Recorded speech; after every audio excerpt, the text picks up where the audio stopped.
Karena sebetulnya nilai tawar kami ini rendah, Mas, beda dengan PNPN. Artinya tidak sedikit kemudian desa yang menganggap kedatangan kami adalah untuk merumit-rumitkan. Sebetulnya dokumen-dokumen perencanaan yang ada di desa seringkali masih masih kering data kerawanan.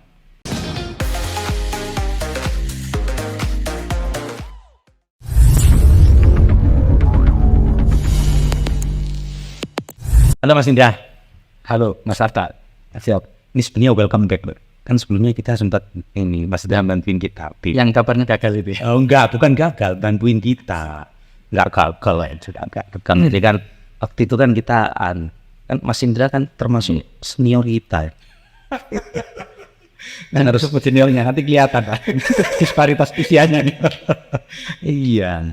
Gimana Mas kabarnya Mas? Kabar kalau secara sehat dan waras-waras saja. Waras-waras saja. Harusnya sebelumnya kita kan sempat tertunda ya waktu itu ya. Kemarin cukup banget kayaknya. Ya karena tugasnya di luar domisili, Mas. Jadi perlu ngatur aku.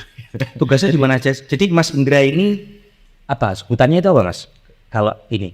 Kalau hari ini, kalau pertanyaannya profesinya apa gitu ya? Ya saya ini pendamping desa yang direkrut oleh Kementerian Desa yang ditugaskan untuk mengawal implementasi Undang-Undang Desa Nomor 6 Tahun 2014 itu ke desa-desa. Implementasi ini tentu tidak hanya undang-undang desanya, kan turunannya kemudian diadaptasi oleh 3 kementerian itu. Jadi mengawal implementasi undang-undangnya. Itu kalau profesi ya. Di level apa? Kan ada levelnya. Saya di kabupaten. Kabupaten. Di kabupaten. Sebutannya itu apa? Tenaga ahli. Apa? Jadi kalau secara struktur, kalau di level nasional itu ada Manas. Kemudian di level provinsi ada KPW, konsultan pendamping wilayah. Kalau di kabupaten ada TAPM, tenaga ahli pemberdayaan masyarakat. Kemudian di level kecamatan ada lagi pendamping desa. Pendamping desa. Nah di bawah kecamatan masih ada lagi yang turun langsung ke basis desa-desa. Yang di desa itu satu pendamping itu mengawal 4 desa. Namanya PLD. Pendamping lokal desa. Pendamping lokal desa. Berarti Mas Indra ini di ininya ya, di kabupaten Mas. Saya di kabupaten. Katanya kalau di kabupaten itu ada ininya ya, ada apa? Speknya nih, apa? Jadi ada tenaga ahli bidang yang kesehatan, yang isu gini.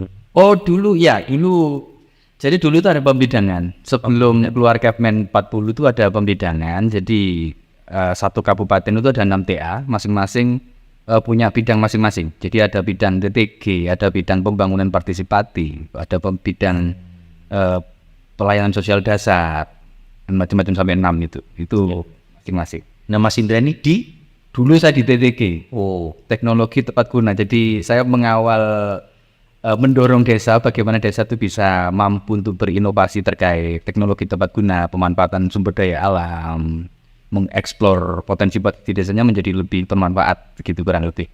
Tapi setelah keluar Kepmennya itu jadi semua TA harus menguasai di semua lini begitu. Sekarang sudah tidak ada lagi pembidangan. Jadi bertanggung jawab di semua ya, sosial dasarnya iya, bangunan partisipatifnya iya, pengembangan teknologi tepat gunanya iya. Jadi lebih lebih merata ke semua. Di strukturnya berubah. Tapi lebih baik mana? Kalau struktur tidak berubah dong. Tetap ada TAPM, PD dan ini tetap. Cuma pembidangan saja yang kemudian dicabut. Jadi tidak kemudian satu TA hanya di satu bidang aja gitu. Tidak. Semua aspek ini dikawal oleh masing-masing TAPM. Nah, sekarang pembagiannya lebih ke zona. Kamu lebih campur. Oh, jadi baginya ke zona. Jadi sekarang baginya ke zona. Katanya ke zona. Agar lebih punya tanggung jawab ke area tertentu. Iya. Karena kalau misalkan bidang apa tadi, misalkan pelayanan sosial dasar itu kan yang diurusin banyak desa juga. Iya. Jadi itu sudah dibagi. Jadi kalau kita membagi satu kabupaten itu kan kurang lebih 200 sampai 300 desa. Jadi kalau satu bidang diemban oleh satu TA begitu, dia harus berkeliling ke sekian banyak desa. Kabupaten itu keliling juga Mas? Keliling juga. Kami mengupgrade tenaga pendamping yang ada di bawah level kami. Ya, kita mengupgrading istilahnya IST, istilahnya in-service training. Jadi kami melatih ke PD dan BMT untuk kemudian terus mentransformasikan ke desa. Kurang lebih begitu. Jadi kami harus keliling ke desa-desa. Udah sejak kapan Mas jadi ini Mas? Kalau di pendampingan secara umum, pendampingan yang non anggaran pemerintah gitu ya sejak 2006. Non anggaran negara. Anggaran negara. Jadi Itu apa dulu? Sebut. Jadi kalau saya boleh memperkenalkan diri, saya dulu rumahnya di Jatirejo Porong, Mas. Orang. Jatirejo Porong, rumah saya itu hanya 500 meter dari sumber lumpur Lapindo. Oke. Nah, begitu terjadi sumber lumpur Lapindo itu krodit. Dampak dong. Iya, terdampak. Hilang berarti Mas kampungnya sama. Kampungnya hilang, makam orang tua hilang. Setelah krodit, nah saya otomatis melakukan pendampingan sejak saat itu, melakukan pemberdayaan sejak saat itu. Jadi saya melakukan pendampingan terhadap warga-warga desa yang terdampak. Kami menghimpun diri untuk kemudian meminta tanggung jawab kepada pemerintah. Nah ini kan saat itu kredit Mas, masih belum ada ini siapa sih yang tanggung jawab gitu kan, dulu kan gitu. Nah itu awal saya mulai tertarik ke dunia pemberdayaan masyarakat. Jadi kami saat itu menghimpun diri untuk yang terdampak ekonominya hilang, kami harus berusaha mengembalikan aktivitas ekonomi mereka yang asalnya punya dagangan di rumah tenggelam. Nah ini saya harus berusaha membangkitkan lagi sumber-sumber ekonomi dia. Beberapa masyarakat ini yang petani juga kan hilang sawahnya itu dulu. Iya. Nah saat itu saya tertarik. Yang terdampak OTV. Oh banyak sekali. Sejak saat itu terus aktif terus ke dunia pemberdayaan. Di Jawa Timur pernah juga ada PAM DKP. Apa? PAM DKP. Apa ini? PAM itu DKP. Singkatannya saya lupa. Yang jelas itu adalah satu program untuk mengatasi dampak kenaikan BBM saat itu. Itu di rentang 2007 sampai 2000 sekian. Nah itu juga saya terlibat di sana. Kemudian saya lupa ya kan sepanjang itu saya lupa mengingat Tahun itu 2007 kalau nggak salah. 2007, 2008, 2006, 2007, 2008. Nah sekalian saya 2007 sampai dengan 2009 saya juga ada di Jember Mas. Ada di Jember untuk pendamping juga, tapi ini sudah berbasis anggaran pemerintah APBD. udah yang ini ya, udah desain ini. Belum. Oh, belum. Masih sebelumnya itu apa sebutannya? PN apa tenda apa bukan? belum ke PNPM ini, belum ke PNPM. Apalagi? Jadi masih di pendampingan pendampingan teknologi tepat guna juga. Pendampingan teknologi tepat guna juga di Jember 2007 sampai dengan 2009. Kemudian masuk ke PNPM itu 2014 sampai 2015. Ke PNPM itu pun bukan di PNPM-nya langsung. Jadi PNPM ada program, istilahnya program sempalan lagi begitu, namanya PLTBK, penataan lingkungan berbasis komunitas saat itu. Jadi kita menata pemukiman itu bagaimana tidak kumuh, bagaimana nampak lebih cantik, begitu dengan anggaran sendiri di luar anggaran PNPM. Itu 2015.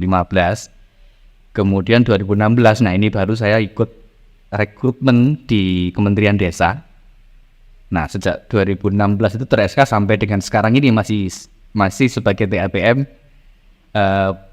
P3MD nama programnya.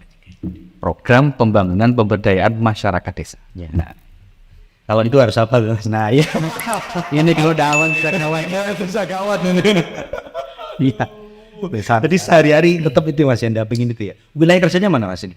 Kalau sekarang saya di Mojokerto. Mojokerto. Tapi domisili di Sidoarjo dong. Oh, berarti pulang pergi. Ya, saya domisili Sidoarjo, pulang pergi di Mojokerto. Kalau Mojokerto ke sini kan hanya 1 jam kalau saya tempuh pakai motor. Hanya 1 jam. Jadi saya pilih untuk pulang pergi. Karena saya juga nggak ingin meninggalkan anak istri di rumah. Iya.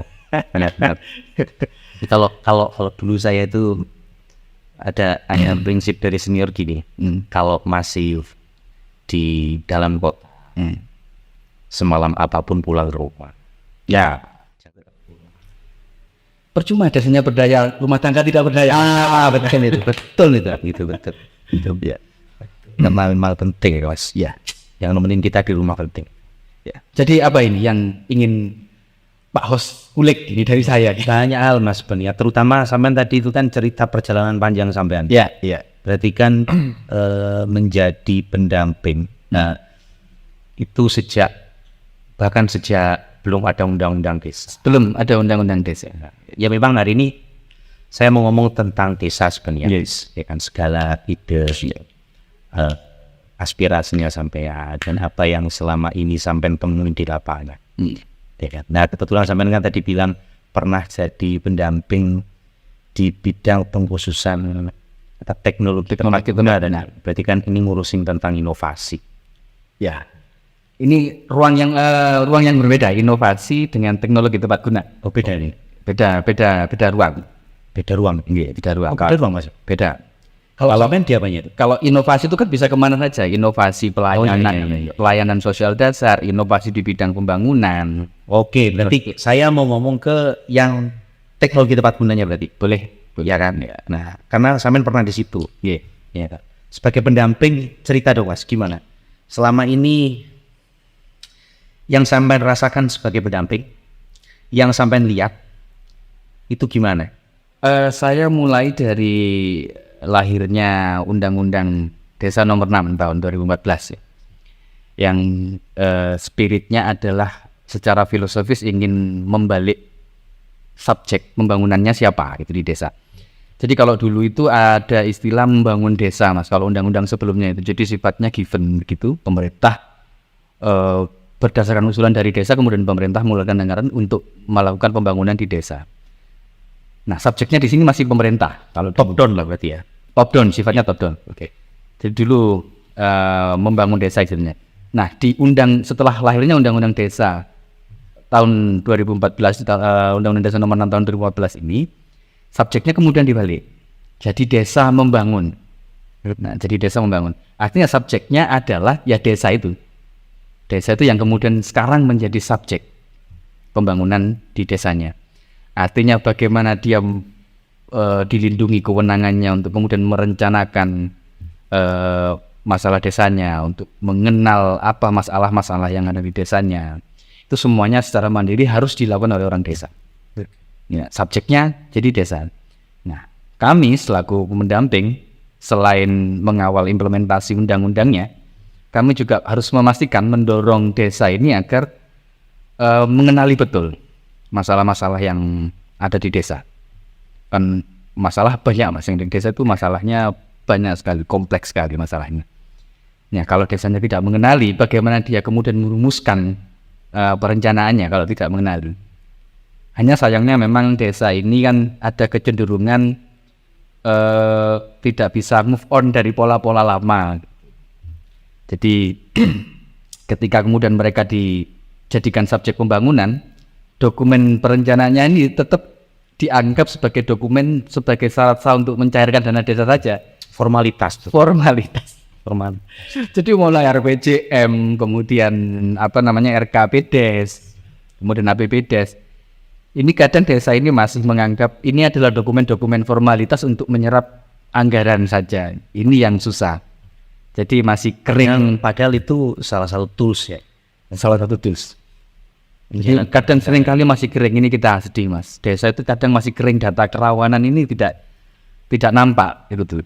Jadi pembangunan lebih ke arah bagaimana kita secara cepat menghabiskan dana desa. Pokoknya ini direalisasikan, tanpa ini ditujukan untuk menyelesaikan persoalan yang ada di desa. Ini yang kita sedihkan. Jadi saya sampai ingat kita pernah ngobrol itu. Jadi dulu nggak ada uangnya, minta anggaran ditambah. Sekarang ada uangnya, bingung mau dibuat apa. Nah, ya pernah kita ngobrol itu ya, ini sering muncul. Kalau ada klasifikasi perbedaan antara desa lama dan desa baru, ini sering muncul kalimat ini. Jadi orang dulu itu sering kali punya kemauan, tapi duitnya nggak ada. Iya. Nah sekarang duitnya ada, bingung habiskan. Bingung habis. Padahal harusnya kalau desa itu mengenali masalahnya dia yang ada di desa, duit ini terus akan kurang. Karena senyampang kesejahteraan warga desa itu masih belum selesai. Artinya kan masih banyak masalah di desa harusnya.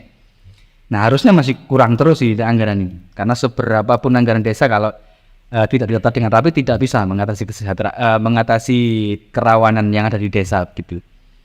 Nah, tapi kesedihan-kesedihan ini tetap kita jawab dengan pendekatan kita. ke warga desa, ke pemerintah desa. Karena sebetulnya nilai tawar kami ini rendah, Mas. Beda dengan PNPM. Kalau PNPM dulu pendampingnya ada apa namanya? Ada nilai tawar.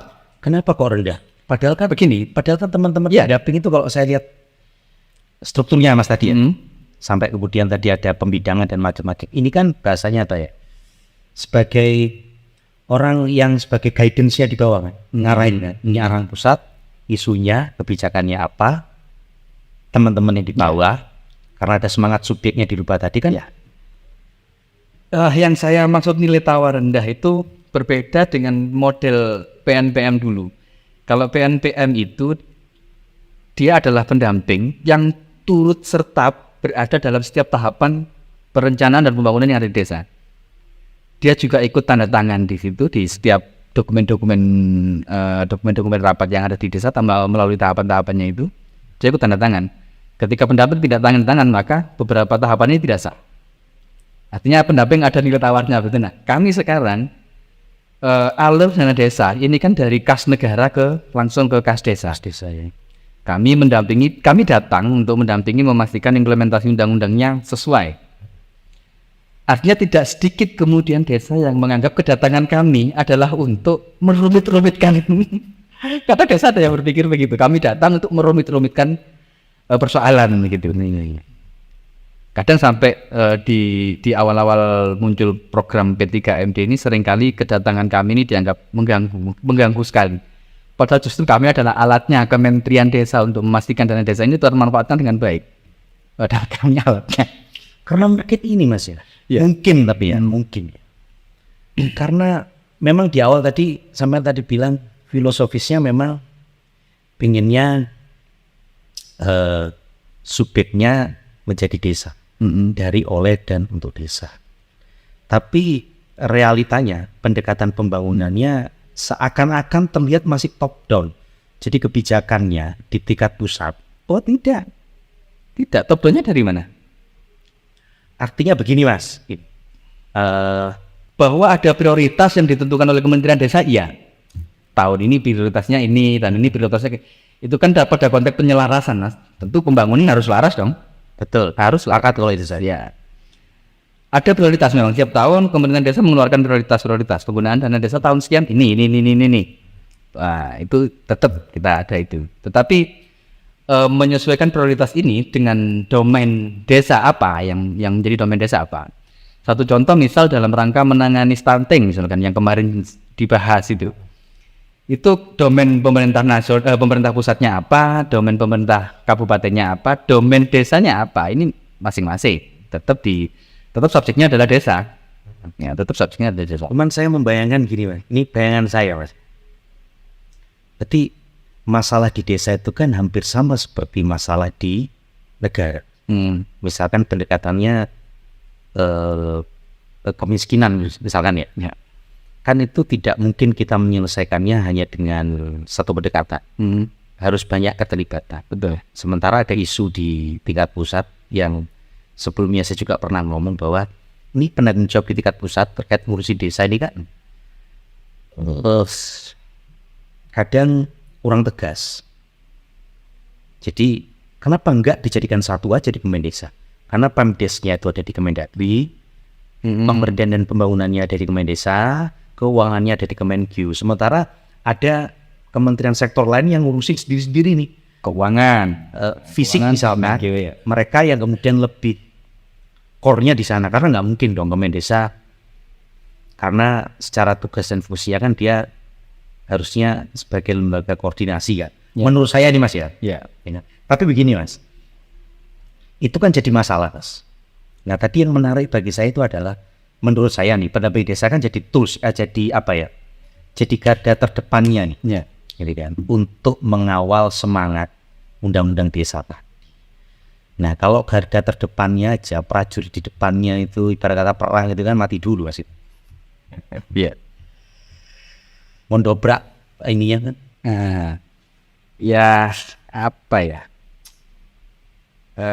Jadi terus fungsinya apa berarti? Fungsi pendamping desa? Bukan fungsinya. Apa ya?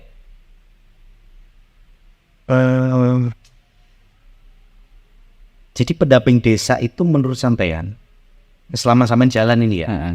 enggak, saya jadi bingung mas soalnya mas. Jadi kalau kemudian tidak punya Saya ulang ya. positioningnya di mana? Saya ulang. Jadi pendamping desa itu secara regulasinya tugasnya pertama adalah mengawal implementasi undang-undangnya dulu. Mengawal implementasi undang-undang. Nah, tentu di dalam mengawal implementasi undang-undang ini ada banyak dinamika dong. Ada banyak dinamika di situ. Nah, yang pasti yang tadi saya ceritakan berbeda dengan BNPM dulu. Nah, kami ini sekarang dalam pendampingan ini dengan pendekatan 5M. 5M ini mendampingi, mendorong, mencatat, mengadministrasikan dan melaporkan. Jadi kami mendampingi seluruh proses perencanaan pembangunan yang ada di desa. Kemudian kami sedapat mungkin mendorong desa agar semua prosesnya partisipatif. Semua proses perencanaannya sudah betul-betul menjawab masalah-masalah yang ada di desa. Partisipatif juga kami harus memastikan bahwa pembangunan partisipatif ini tidak hanya berhenti hanya pada batas makna kehadiran. Ya, seringkali desa itu menganggap musyawarah desanya kalau sudah dihadiri oleh sekian unsur yang ada di desa, ya, lembaga desa itu sudah quorum dan sah mengambil keputusan. Nah, seringkali ini yang nilainya standarnya mestinya kurang gitu.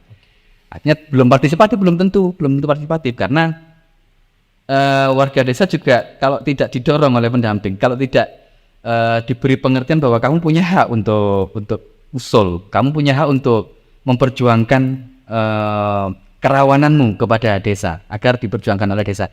Ini juga kalau tidak berani usul, kadang ya iya saja di musdes itu. Ini sudah dianggap partisipatif, yang penting sudah mencakup sekian unsur yang ada di desa itu. Kadang seringkali desa begitu. Desa itu lebih kepada deadline.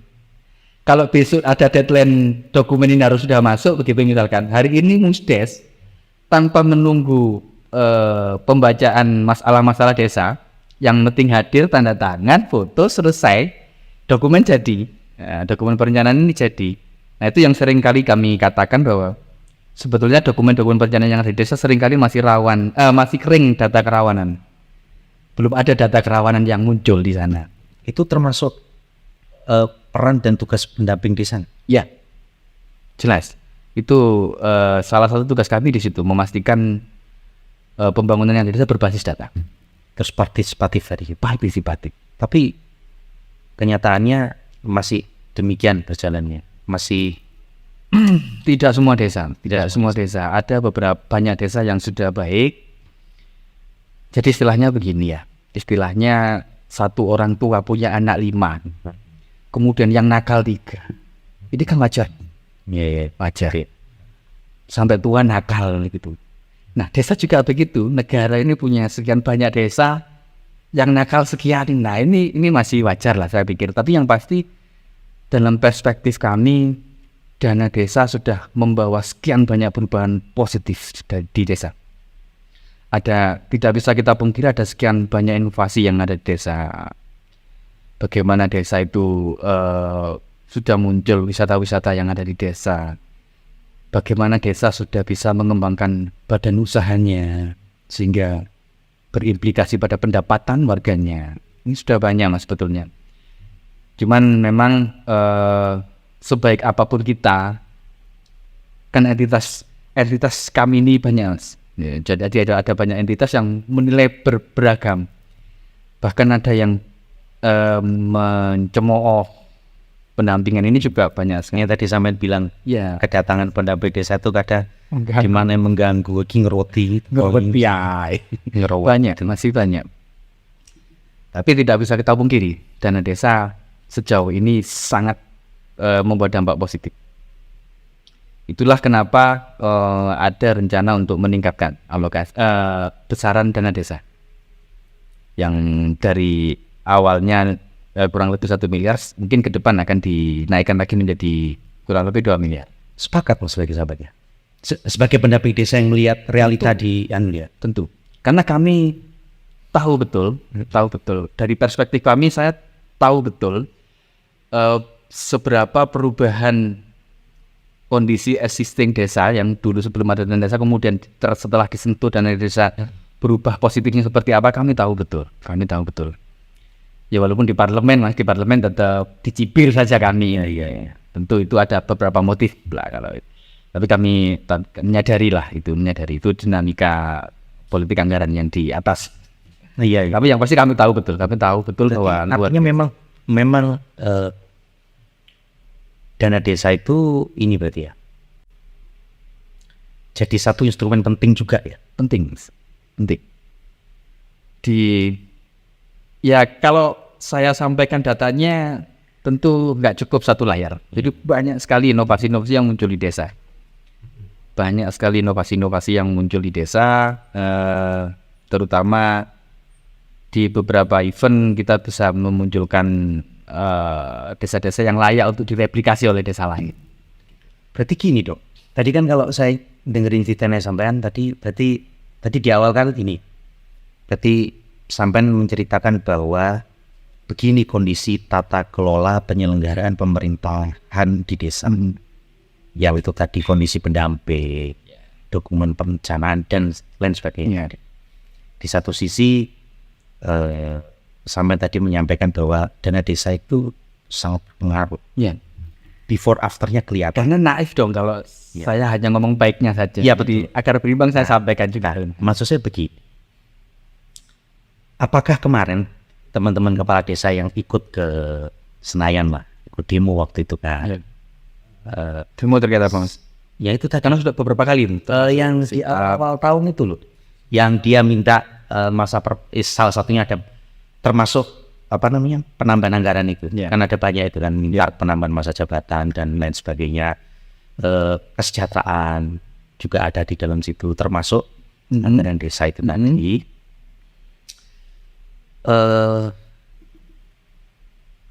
Apakah itu sudah menjawab sebenarnya aspirasi dari bawah? Karena kalau saya lihat tadi ada isu tentang tata kelola sebenarnya. Misalkan ini contoh, ini pendamping harus dikuatin dong. Pendamping ditaruh di mana? Kalau itu memang penting harusnya dikuatin dong di undang-undang desanya misalkan ya. Karena memang sudah banyak yang bagus pelaksanaannya, kan gitu kan ya. Tapi kan kalau ini dikuatin, manfaatnya akan lebih besar pastinya. Dan banyak hal lain. Maksudnya pendampingnya harus dikuatin? Iya, maksud saya kemarin isu revisi undang-undang desa yang ini loh, yang teman-teman kepala desa itu kan ke Jakarta itu. Apakah hanya cukup menaikkan anggaran? Oh nggak ngerti poinnya apa ya, coba di searching. Poin yang aspirasinya teman-teman kepala desa itu apa aja? Nggak ada 9, ada 19 deh itu. Karena tadi saya pasti percaya dong mas, sampai kan udah bertahun-tahun nih. Dan sampai yang melihat, merasakan, mengalami, pasti dong ada kok gini ya, harusnya begini kan gitu kan. Apakah semua itu bisa diselesaikan permasalahan pembangunan di desa? Apakah selesai hanya dengan menambah, kalau tadi sampean ngomong anak, apakah hanya selesai dengan menambah uang sakunya? Ini tidak kepada catatan negatif yang saya kulik tadi. Tidak kepada itu, tapi secara general evaluasinya tetap bagus mas, tetap positif adanya dana desa, kemudian bagaimana kualitas pemanfaatan dana desa ini juga ada kecenderungan, bukan kecenderungan ya, kalau di scoring begitu itu lebih banyak positif poinnya. Ya buktinya di parlemen disetujui peningkatan dana desa itu kan disetujui. Artinya evaluasinya baik dong. Tidak kemudian kekurangan ini mendominasi itu tidak. Masuk dari setuju ini. Kayaknya masih proses kayak itu. Ya belum. Tapi cuman diakomodir maksudnya ya. Diakomodir. Ya ada 19 poin. Kalau yang demo yang mana? Yang poin yang mana? Yang ini ya. Kulik. Ini. Enggak, maksudnya tadi sampean kan menyampaikan yang saya dengar itu, jadi sebenarnya ada isu tata kelola kan. Ada tata kelola pemerintahan gitu. Ya partisipatif tadi, terus bagaimana pentingnya apa bahasanya itu sinergi antara perencanaan dan penganggarannya gitu kan. Bagaimana posisi pendamping desa gitu kan. Itu kan menjadi penting. Jadi saya baca itu ada 19 poin. Jadi kayaknya isu tata kelolanya itu belum disentuh deh, Mas. Tidak disuarakan oleh teman-teman Kades. Berarti ya memang butuhnya dana. Yang bener gitu kan ya. Tapi nggak salah juga sih ya maksudnya. Bisa jadi memang ya kan mungkin ada banyak desa yang memang masih butuh peningkatan infrastrukturnya. Kami tidak terlalu menyimak kemarin konteksnya apa. Itu perangkat desa ya yang kita katakan. Kepala desa, Mas. Kepala desa. Kepala desa itu. Setahu saya itu dikotomi antara 9 tahun dan tidak itu. Ya, Nana. Salah satunya ya. Dan pas tak baca itu sebenarnya bukan nambah, kan yang sebelumnya 6 satu periode 6 tahun, selama 3 periode ya. Ya. Nah yang sekarang itu kalau saya 9 tahun, cuman 2 periode. Di sini. Iya ini bener itu. Ya karena isu-isu yang dibawa ini masih diskursus, saya merasa tidak kompeten untuk ikut mengulas ini begitu. Iya. Oke. Ya. Jadi Saya tidak terlalu berani untuk berkomentar. Enggak Sam menarik aja Mas. Jadi pada saat sampean bilang kan sampean jadi pendamping desa nih, perjalanannya saya matiin. Oh, jadi sampai kemudian sampean bilang bahwa kadang teman-teman pendamping desa datang ini teman-teman perangkat atau itu menganggapnya begini. Ya enggak semua pasti. Itu dulu di awal-awal keluar program. Tapi sekarang sudah hampir tidak ada yang terganggu dengan kedatangan kami. Jadi artinya sudah harmonis. Sudah ya karena sudah sekian tahun, sudah 8 tahun ini dah. Tahun 9 ya kau. Sudah ke tahun ke-19 2013. 2014 undang-undangnya. Oh iya, 2015 itu ya. 2014 itu undang-undangnya, 2015 dana desanya baru diimplementasikan, 2016 baru ada pendamping desa yang ikut ngawal itu.